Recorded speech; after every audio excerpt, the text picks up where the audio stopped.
ছেলেটি ২.৫ বছর ধরে নদীর স্রোতে ভেসে যাচ্ছিল, কিন্তু দুর্ঘটনাক্রমে একটি গাছের গুঁড়ি তাকে জলে ঠেলে দিল। এই সময় একজন কামার একটি ওমিং তরবারি তৈরি করছিল। তরবারিটি এত ধারালো হবে বলে সে আশা করেনি। তিয়াতু ৫০ বছরের শিশুর মতো খুশি ছিল। তবে সে খুশি হওয়ার আগেই হঠাৎ নদী থেকে একটি শিশুর কান্নার শব্দ এলো। তিয়াতু তাড়াহুড়ো করে তরবারিটি ফেলে দিল, দৌড়ে গিয়ে ছেলেটিকে ধরে ফেলল। ছেলেটি খুব কৃতজ্ঞ হয়ে উঠল এবং সাথে সাথে অনুগ্রহের প্রতিদান দিল। তারপর সে ছেলের প্রস্রাবের ঢেউ ছিটিয়ে সরাসরি তিয়াতুর পরিবারকে ধন্যবাদ জানালো। এতে তিয়াতু উত্তেজিত হয়ে উঠল এবং তাকে তার দেবপুত্র হিসেবে চিনতে পারল। এই মুহূর্তে ছেলেটি সহজেই একটি বড় পাথর তুলে নিল। তিয়াতু দ্বিধা ছাড়াই ছেলেটিকে বাড়িতে নিয়ে গেল।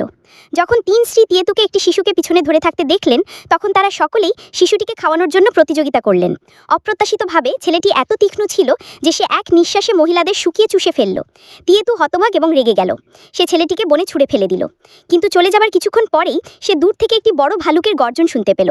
টিটো তার হৃদয় নরম করে পিছনে দৌড়ে গেল। তাড়াহুড়ো করে যখন সে পৌঁছেছিল, তখন সে এমন একটি দৃশ্য দেখতে পেল যা তাকে অবিশ্বাস্য করে তুলেছিল।